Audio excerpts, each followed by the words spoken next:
Welcome to our video and astrology chart for Beltane Celebrations 2020. The Sun will be in Taurus, enjoying all the luxuries of great accomplishment and profound achievement. The Moon dwelling in Leo makes her appealing, secure, charismatic, also a natural-born leader. The Ascendant will be in Capricorn on Beltane May 1st, 2020, causing an enthusiasm to achieve personal goals and objectives. Beltane is a Celtic, Scottish, Irish, and Manx Gaelic carnival that makes the season betwixt the vernal or spring equinox and midsummer, that marks that time in between sort of spring and the summer solstice, or the midsummer. Now, many people celebrate with maypoles or bonfires or colorful flowers on International Labor Day on May 1st. Now, some other cultures celebrate their Labor Day in September, but many have International Labor Day on the 1st as well. And also, in Germany, it's called Walpurgisnacht. I'm not sure I said that right, but that's the festival in Germany. So again, they use maypoles and bonfires and many colorful flowers on May Day, and sometimes for some cultures it's an International Labor Day. Now, with the Sun in Taurus, the healing musical note in the ancient Western arrangement for Taurus is the note of E. The note of E. That's E. It's a healing note. And with the Moon in Leo, the healing note in the ancient Western array for Leo is A. That's A, the note of A. We're going to give you all the astrology angels, the astrology chart, the planetary archangels, natural and hourly zodiac houses, planetary aspects, the ascendant, stations, and much, much more coming up next.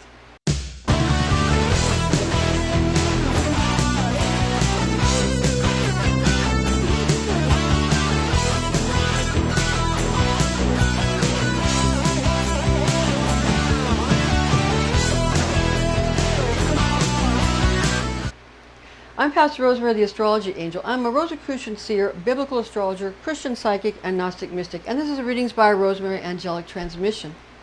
Our disclaimer: the Astrology Angel magic that we teach should be used with all mindfulness, since powerful forces of manifestation are unleashed. This is intended exclusively for entertainment purposes. Now, on Beltane on May 1st, 2020 at 12 a.m. Universal Time Coordinated using tropical astrology, the Sun will be in Taurus and the Moon again will be in Leo. And Taurus is a fixed Earth sign, and the elemental guardian archangel of Earth is the Archangel Uriel. Uriel, whose Merkaba field is in the shape of sort of like a three-dimensional Star of David. It has the characteristics of being a three-dimensional Star of David, and also has it's very interesting if you look at it from various angles. And Mer meaning rotating fields of light, Ka meaning spirit, and Ba meaning soul. Sort of spiritual technology. It's sort of a spiritual vehicle to transcend up dimensions taught in Kabbalah. It's a higher form of Kabbalah. It's called Merkaba or Merkaba. And this is the Merkaba field for Uriel, or for the Earth Archangel, for all the Earth energies, the Earth sign. Now, also that's for Taurus is fixed Earth, and now for Leo is fixed fire. Okay, and the elemental guardian archangel for fire is the Archangel Michael. And the Merkaba field for Michael, for the Archangel of fire, this is the Merkaba field that fits in the celestial coordinates, where these polygons and polygrams that are six-sided are for celestial, and polygons and polygrams for like pentagon and pentagrams for Earth are five-sided. So there's just sort of a science behind it. One isn't good and one isn't bad. They're just used for different things. Okay, it's like some medications can be used. Too much can harm someone, but the right amount can heal someone. So anything can be used for good or bad. They're all just tools. It's just math. That's all it is. Now, at this time, when the Sun is square Luna and Saturn, while conjunct Mercury and Uranus, it will become easier to discipline your emotions using new innovative mental training techniques. Those kind of techniques are going to become really very helpful during this on May 1st, when the Sun again square Luna and also square Saturn while conjunct Mercury and Uranus. That's good for mental training techniques. A lot of people are into that now. Now Luna will have clandestine emotional tensions with solar attributes such as confidence and success, but apprehension with the mercurial functions such as communication and transportation, and enmity with competitive types due to martial opposition with Mars. Mercury conjunct the Sun and Uranus while square the Moon and Saturn proves uncomplicated when dealing with pioneering, self-assured people rather than engaging with emotionally locked down individuals. Venus trine Mars and square Neptune improves relationships between women and men. Those relationships will be bettered, okay, on May 1st because of that Mars and trine with Venus, and the square Neptune will make it as long as you're not involved in sort of long distance relationships, or as long as you're not from opposing tribes, like in Romeo and Juliet, that kind of thing. Now, war god Mars battles the psychic abilities of the Moon in an opposition, choosing Venus's Eros over lunar sensitivity. Saturn conjunct Jupiter and square Uranus creates merciful laws to avoid revolution and upheavals. That's very important on May 1st, especially since it's May Day, and May Day has a lot of political implications. So again, Saturn conjunct Jupiter and square Uranus creates merciful laws to avoid revolution, upheavals, and uprisings. So that's very important for May 1st, that you understand what's going on with the politics on that day. Now, the astrology chart that we prepared for you this month is for Beltane on May 1st, 2020, and we've chosen for 12 a.m. Universal Time Coordinated, again, tropical astrology. This prepared chart is calculated from that precise time and includes the hourly astrology house calculations. We are also including planetary aspects, as you can see. Also ascendant, stations, natural houses, and horoscope houses associated with planetary placements. Okay, now the Sun in Taurus. The Sun is going to be in Taurus at 11 degrees and 5 minutes in the third house, which is similar to the sign of Gemini, of transportation and communication. Taurus is akin to the natural second house of money and possessions. The bull's divine tone is I have. It's about what you have, okay? And what you have even when it comes to how you communicate with people and how you get from point A to point B. Now, planetary archangel Michael visits habitation of zodiac angel Asmodel, Michael of the Sun, not only of the fire signs, but also of the Sun, and Asmodel of Taurus. Okay, now Moon in Leo. Moon in Leo here. So the Moon in Leo at 12 degrees 51 minutes in the seventh house, which is analogous to the sign of Libra, of law and commitment. Leo is similar to the natural fifth house of children and creativity. So you have sort of laws and regulation and commitment around your creativity and around your children, your creations, those things which you created or made or begat. Okay? So the line's divine tone is I will. Planetary archangel Gabriel will visit the dwelling of zodiac angel Virtuo. So we have Gabriel for the Moon and Virtuel for Leo. Zodiac angel Virtuo for Leo. Now Mercury in Taurus on the 1st, on May Day, on Beltane. Mercury in Taurus. Mercury in Taurus is here. And that's going to be at 6 degrees, 32 minutes in the third house, which is akin to the sign of Gemini, of transportation and communication. And Taurus is analogous to natural second house, money and possessions. Again, it's about sort of using your transportation and communication in order to make money. And that's going to come up at that time. Now, the bull's divine tone is I have. The planetary archangel Raphael.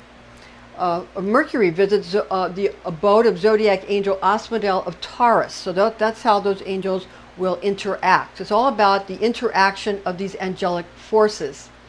And in some cultures, they're not considered angels; they're considered gods and goddesses. But that's something we covered last month in our Earth Day when we talked about some of the Egyptian gods and goddesses. So they're actually just symbols in different cultures that stand for the same archetype. Okay. Now Venus in Gemini here at 19 degrees 7 minutes in the 6th house, which is similar to the sign of Virgo, the virgin of habits and health. Gemini is akin to the natural 3rd house of transportation and communication. So we have people kind of figuring out how they're going to deal with their health and how they're going to do their daily routines, and using maybe technology in order to do that, and new technologies to do that, and also how they're going to be able to, how they're going to get their daily habits and get their health around the new technology, which might overtake their life when it comes to communication. And there might even be some new transportation things coming up in the future, in the not too distant future. So that's what that's about. Now, the twins' divine tone is, I think, planetary archangel Anael of Venus visits the habitation of zodiac angel Umbriel for Gemini. Okay, Mars in Aquarius here, and that's at 21 degrees 38 minutes in the 1st house, which is analogous to the sign of Aries, of self and appearances. So how you see yourself and how you want to appear to others.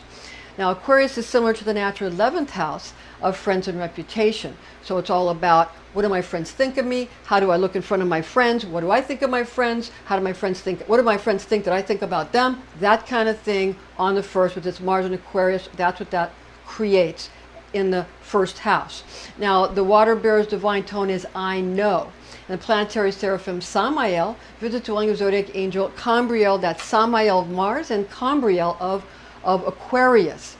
And we have also Jupiter in Capricorn here, and that is at 26 degrees 57 minutes in the 1st house, which is akin to the sign of Aries. Again, self and appearances. How do I appear?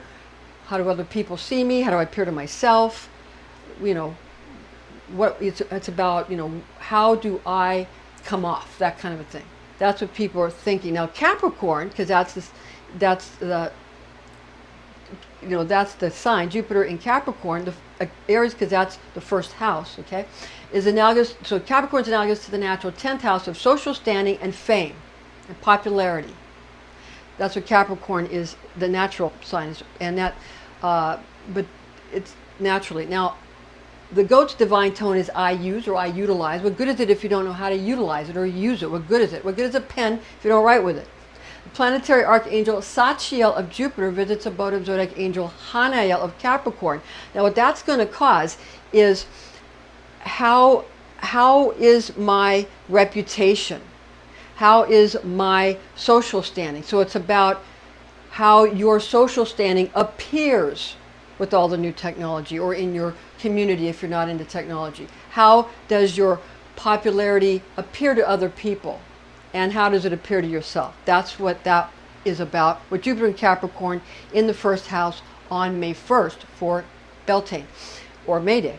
Now Saturn in Aquarius, we have that there at 1 degree 52 minutes in the 1st house, again similar to Aries, self and appearances. Aquarius is akin to the natural 11th house of friends and reputation. Again, that's about the self and about, what is my reputation? How do I come off to other people? What do my friends think of me? What do I think of them? How do we all come off as a group together? Yada, yada, that kind of thing. The water bearer's divine tone is I know. Planetary archangel Cassiel of Saturn visits habitation of zodiac angel Cambriel of Aquarius. And Uranus in Taurus.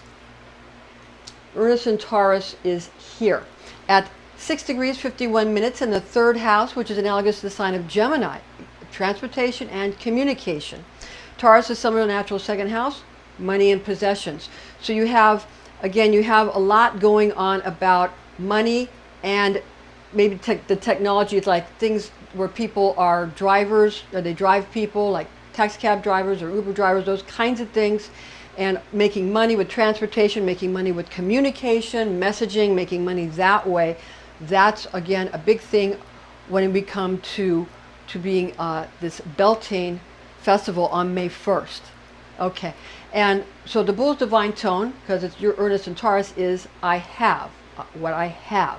Okay, planetary archangel Ariel, that's A-U-R-I-E-L, not Uriel, but Ariel, visits dwelling of zodiac angel Asmodel of Taurus.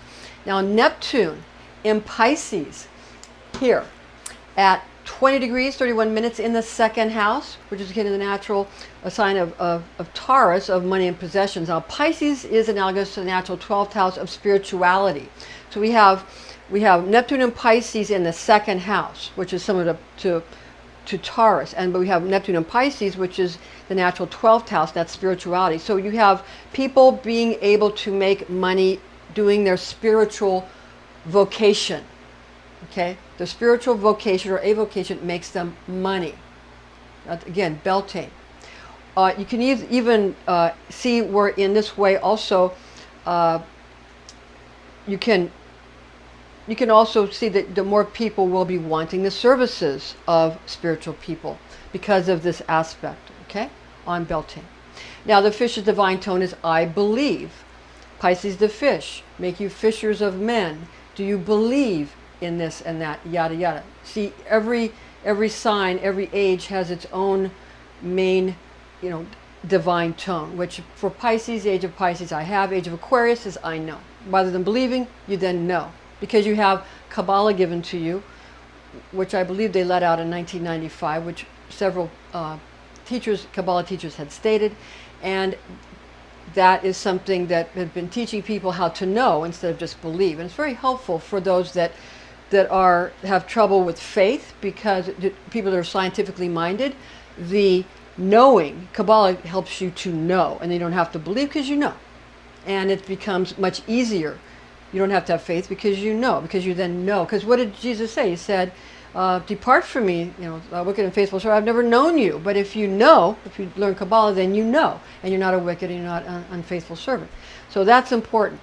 Okay, so we have the fish's divine tone, I believe. We have planetary archangel Asariel of Neptune visits the abode of zodiac angel Amnitziel of Pisces. And we also have Pluto retrograde in Capricorn. Pluto retrograde in Capricorn here. And that's at 24 degrees, 59 minutes in the first house, similar to the sign of Aries, of self and appearances. And Capricorn akin to the natural 10th house of popularity, social standing, and your fame. The goat's divine tone, I use, I utilize. Planetary archangel Azrael of Pluto. In a retrograde station, visits habitation of zodiac angel Haniel, so revisits the Capricorn zodiac angel, who is Haniel. Now the North Node retrograde in Cancer here, and that's at 1 degree, 49 minutes in the 6th house, which is analogous to the sign of Virgo of health and habits. Cancer is similar to the natural 4th house of hearth, home, and family, and the crab's divine tone is I feel. It's about what people are feeling emotionally and feeling, even in their bodies, and feeling emotionally and in the body and in their spirit. Planetary archangel Gabriel rules over Luna. Gabriel, it's planetary archangel Gabriel, and archangel who presides over all the water signs and the Merkaba field of that aspect. And Gabriel, planetary archangel Gabriel, again, rules over the moon, or Luna, and zodiac angel Muriel presides over the sign of Cancer the crab. Now the moon rules over the sign of Cancer the crab as well. In this retrograde station, there's often nostalgic or unresolved feelings which might need to be revisited for further healing. Cancer the crab is a nurturing sign, so make sure to nurture those qualities in yourself that you wish to cultivate for your health and your happiness, while ignoring attributes in yourself that do not give you what you truly want in life. The hourly house calculations, we chose 12 a.m. again, UTC, for our hourly house calculations on May 1st, 2020. Hourly house calculations reveal 6th house qualities of habits and health akin to the sign of Virgo, which is mutable earth. The Virgin for the North Node. Okay, and this places the South Node in the 12th house attributes, analogous to the sign of Pisces, mutable water, fish, and spirituality. Now we put where it is on that day here in Cancer, and the South Node here in Capricorn. The hourly we didn't put in that information, but the hourly we didn't have that marked off. But we did put here the 1st house and the 12th house and the 3rd house because of the conjunctions. So it comes into the 6th house here, and when you spin it around, it comes into the 6th house, and that's how you arrive at where it's in the 6th house. for the hourly in Virgo, and placing the North Node in the 12th house, which puts this in the 12th house, because we do have that marked off here. The 12th house is marked off, and you can see these. You can go to Pastor Rosemary, the Astrology Angel, on Facebook, and you can see our charts, and you can get the text of this presentation on Readings by Rosemary on Facebook, and the charts will come right up so you can see them real well. And when we do the aspects, we'll bring it up closer for you here.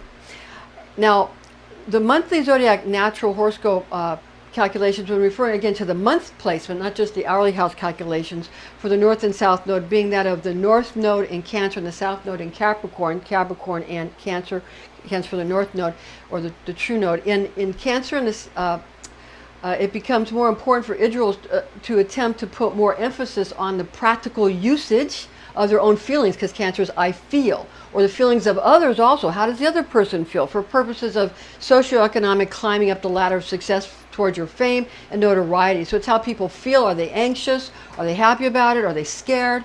How are people, because just because everybody thinks that it's important for them to be successful emotionally and also and economically and spiritually and physically, that you have to be, and socially you have to be successful. Any kind of change is stressful for people.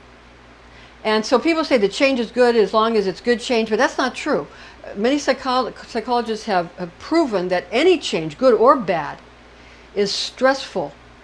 And stress is hard on the body, hard on the mind, hard on the spirit, hard on the emotions. So change is not good for you. It's just a way to get you into a state where you need constant medical care of one kind or another. Constant change is not good. It's not healthy. Some changes, but not constant change, is not healthy for anybody. Obviously some people like it more than others, but it's not healthy for very many people when you do it too much. Too much change is not good. So it's all about how are people feeling, how are you feeling, how are they feeling. People might not want change. They might not want it. So don't force it on if they don't want it.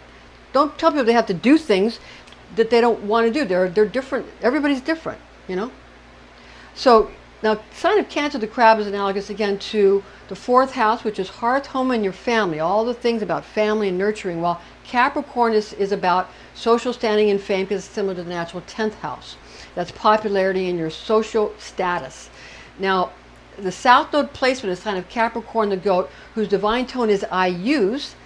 What good is it if you don't use it? What good is a pen if you don't write with it? The North Node being Cancer, the crab, the divine tone of I feel. The North Node represents an individual's path in this current incarnation, this life. The South Node corresponds to one's past incarnation, with the sign of Capricorn being the place where it becomes evident when we consider that we're saying I use and I feel. So how do these fit together?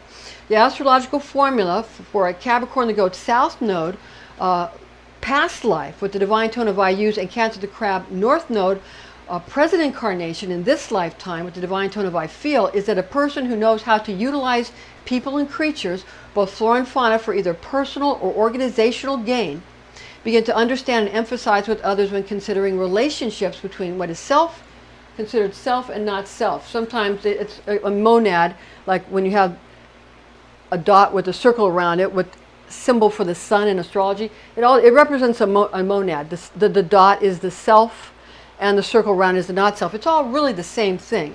All that is self and not self are the same exact thing.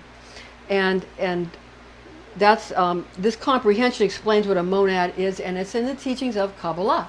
Regarding the monad, this concept is explained by Diane Fortune, authoress of this book called The Mystical Kabbalah, a book she wrote, which was first published in England in 1935, my favorite book on Kabbalah. And it was published in England in 1935, and it was reprinted by Samuel Weiser, Incorporated, in 1984.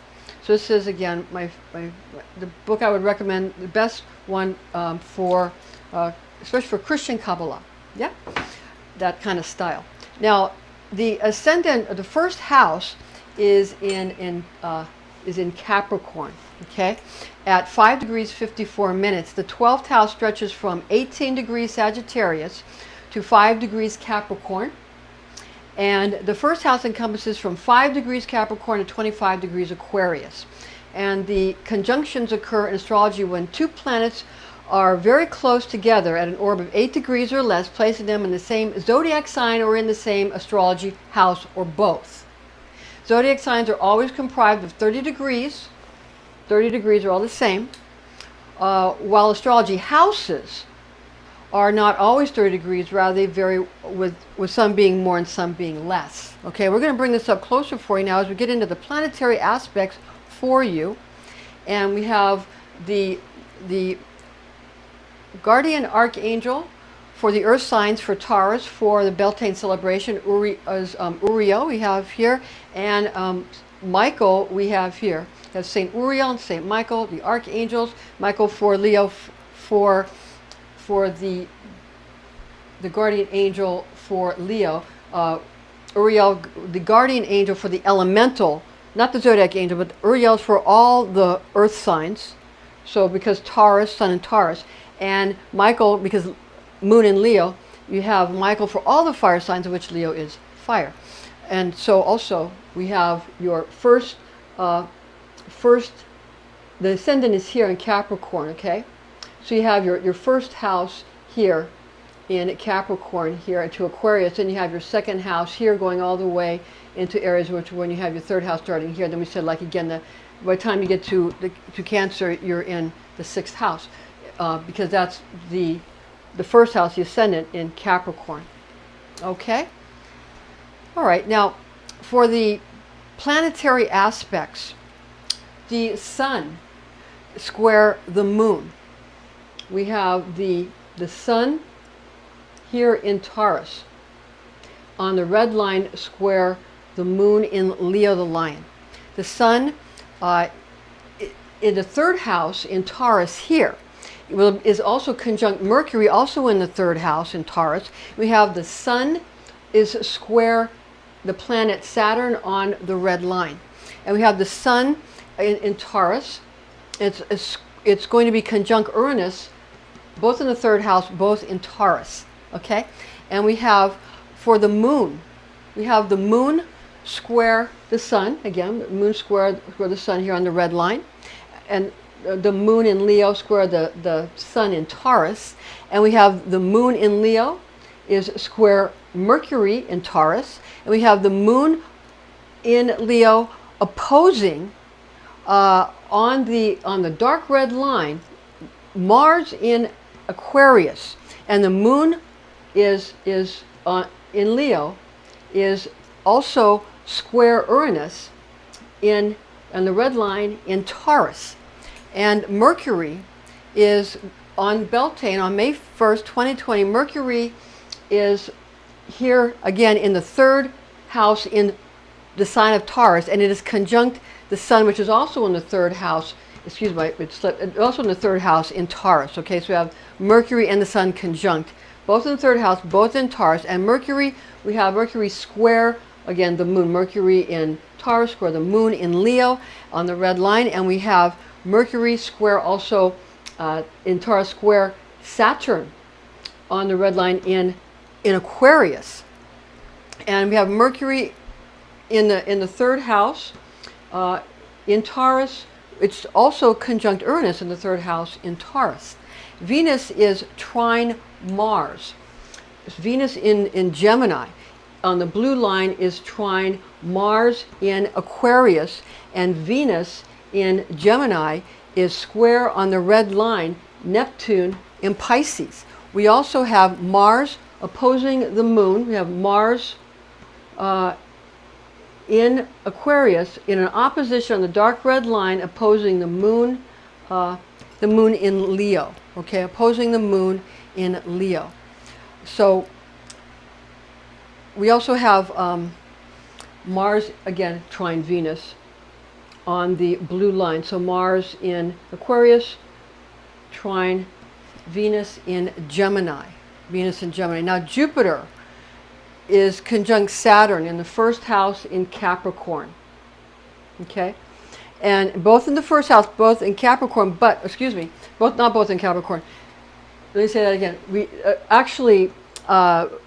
We have Saturn in Aquarius. They're both in the first house. This is a good example where they're both in the first house on Beltane.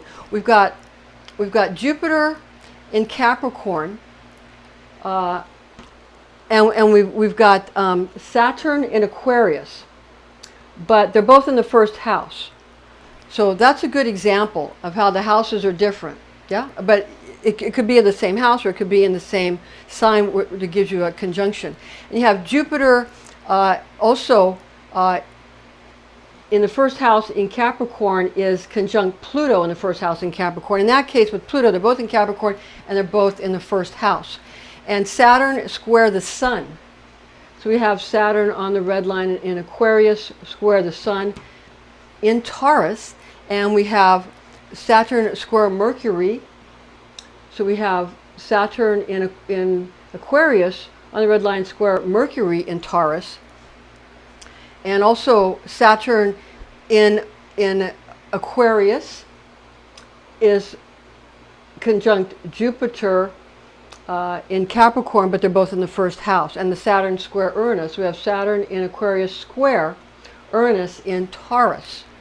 Then we go to, again, Uranus is going to be conjunct the Sun in the third house, both in the third house, both in Taurus. And Uranus is going to be square the Moon in Leo. So Uranus in Taurus square the Moon in Leo.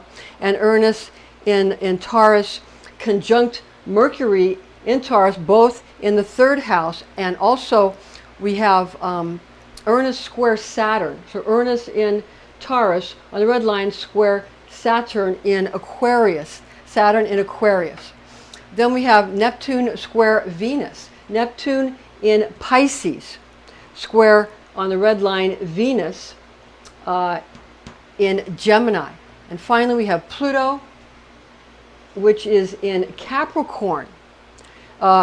In the first house, it's conjunct Jupiter, also in the first house, also in Capricorn. And please see our video entitled Tropical Astrology versus Sidereal Astrology, which is more accurate, for an in-depth look at the various arguments comparing the validity of tropical, sidereal, and Vedic systems. Also taking a looky-loo at new systems of like 13th sign of Ophiuchus, and also the constellational astrology, where they don't go, where they're not all 30 degrees, where they go by the actual size of the constellation. These are sections of space that are assigned by humans, a grid that's based on the signs of the zodiac. But the actual, there's a kind of astrology that's based on the actual constellations, which are not all the same size. So that's all very interesting things. And people find what suits them the best. So thank you very much. And the information found in this document is based on the oral tradition known as Kabbalah, taught to me by Rosicrucian clergy when I was but a young girl, the facts of which I have committed to memory. And thanks for joining us, and join us again next time.